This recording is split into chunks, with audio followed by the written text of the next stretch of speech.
I know you went to school in many different places. You went to St. Michael's in 1939. What was that like? Well, it was certainly entirely different from today. The school was on what is now St. Mary's Square, although it was not called that at that time. And the elementary school was in a brick building right next door to it. And my brother, I think, set fire to the steps to that school one time, was it? But there was no cafeterias in the schools in those days.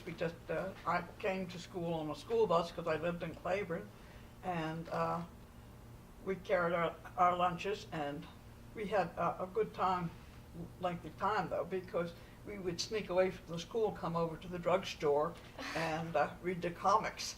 And I think I read the original Superman comics when it first came out at the drugstore here in St. Michael's. But my father moved around a lot, and altogether, I think I attended like 15 schools in 12 years of school. I attended 6 in the first grade, and I attended 2 in the 2nd and 3rd grade, and then from the 4th grade on, pretty much was 1 year. 4th grade was in Roanoke, the 5th grade was in Maryland, North Carolina. The 6th grade was in Arlington, West Virginia, and the 7th grade was here in St. Michael's and in Washington, D.C. And then we moved to Arlington, Virginia, and that was the first time that I had lived any place more than 1 year at a time since we had first left Winston-Salem, which was where I was born. But it was during the Depression, and my father lost his job in the house there.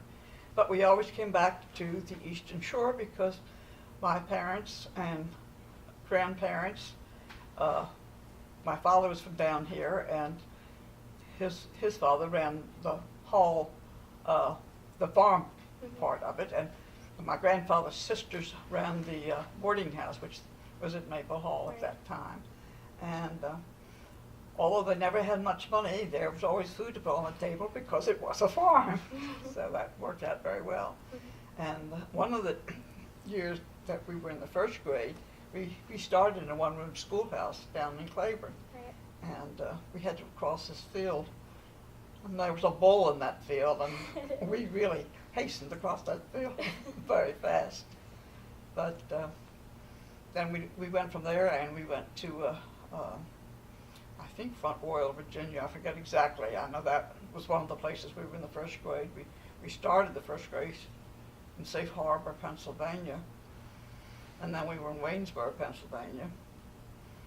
And it was hard at first, but I had a twin sister, so it made it much easier because we were always at least 2 of us together. Later, when my brother was only 22 months younger than we were, and only a year behind in school because of the fact that we repeated the 1st grade. And I always felt kind of sorry for him because he had to face a whole new crowd all the time by himself.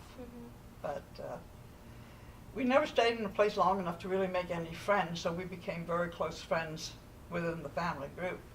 And we always came back to Maple Hall, which was our place that was always the same, because and we had the fun at the farm because we rode on the hay wagons, and we played in the silo, and we went skinny dipping in the creek. So we had a really fun childhood, and we didn't think it was so unusual because although we were moving a lot, we were in a crowd. They all moved too. My father was a civil engineer, and he headed a surveying party of the Skyline Drive, the Shenandoah Parkway. So we were traveling over that and pickup trucks before it was anything but a slight trail on the road. And the men used to bring rattlesnakes home in their lunch boxes.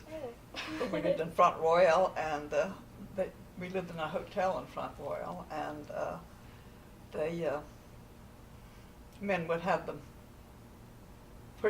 at the hotel cook the rattlesnakes for them. So I tasted rattlesnake when I was 6 years old. When you first came to St. Michael's in Claiborne for the first time, what was it like? You mentioned it was like a western town.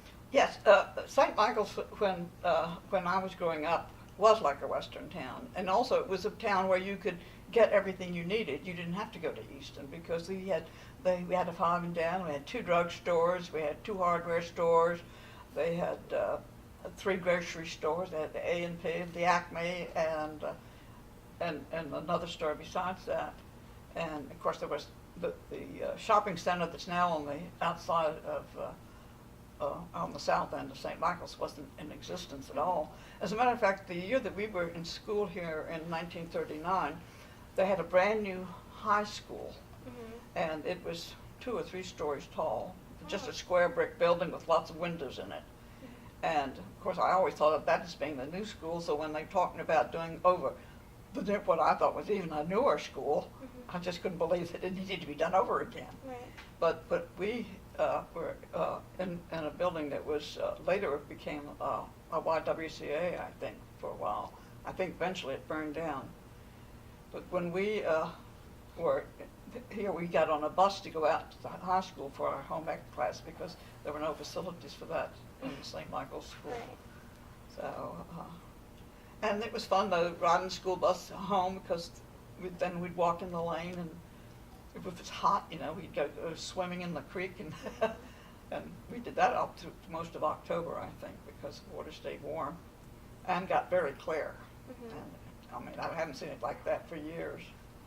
And of course, at that time, there were no other houses anywhere around, and it was very much country, and it was just a great place to grow up. We learned to get on a pony, to milk a cow. Although I learned to milk a cow in a farm that we visited one summer between our living in Galax, Virginia, and a place after Galax. I can't remember where it was, but when we got out of school, we were living in a boarding house there. And it's the first time I had dandelion greens because the woman who had the boarding house they were lived in, we'd go out and pull up the dandelion greens, and then she'd serve them for dinner. Wow, that's different. It was kind of bitter. I didn't really take to them too much. But one thing I liked about Galax, even though we only had a couple of rooms there, and was that in the school we had 2 big dress-up occasions. I remember my mother making us a Dutch costume, and then later she made us a very fancy floral hat and kind of full-skirted outfit that we did, and we went around a maypole. And I could kind of remember 1 or 2 things about almost every place that we lived, and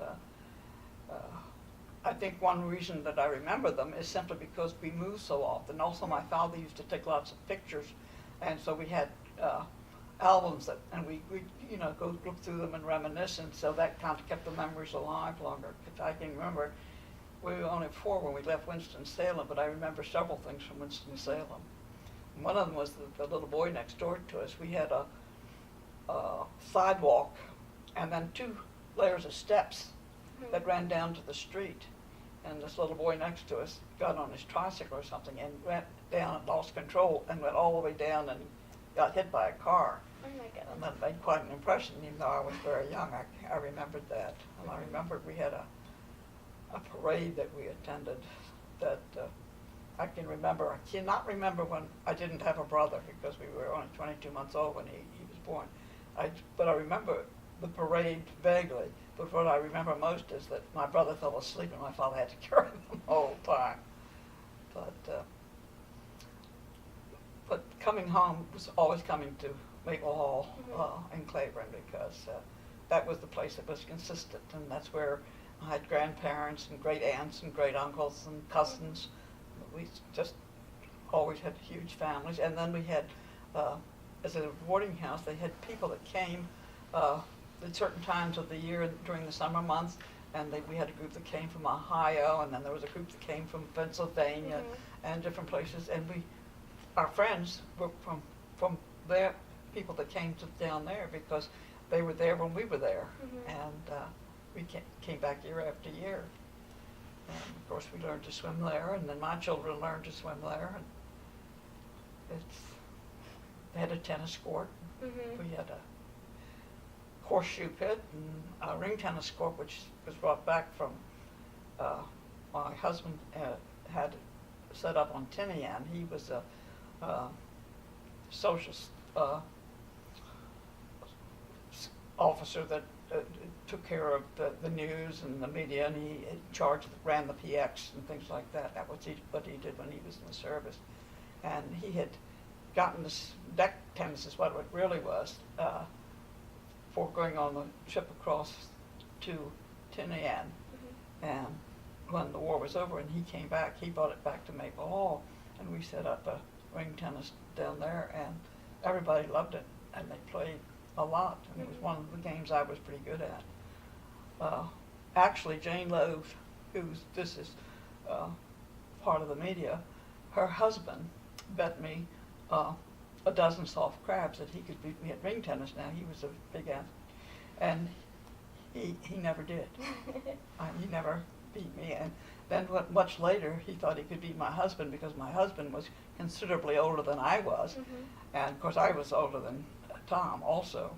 So that when, I think my husband was 65 or so, Tom challenged him to a ring tennis game, and he didn't get a point. So it was something, and we used to come down in the fall and stay with Tom and Jane because they had this lovely old farmhouse that, well, it wasn't so lovely when they got it, Mhm. but they turned it into a lovely place, and Jane was extremely instrumental in doing that because she did a lot of terrace work, brickwork, and things all around the outside, and she did all the decorating inside, and they took out walls and did things like that. She was very talented in those lines, as well as all the other lines she's involved with. So, she was an old friend. I've known her since the 1950s. Oh, I didn't know that. Mhm, yes. And Tom was distantly related to us. I thought that we shared the same great-great-grandmother, but it turns out that his great-great-grandfather and my great-great-grandmother were brother and sister. Oh, I didn't know that at all. So Oh. it was something. And my great-great-grandmother is buried at Maple Hall, as well as my great-grandparents and my grandparents. Mhm. So we have a lot of family down here. Okay. Wow. Thank you. Mhm.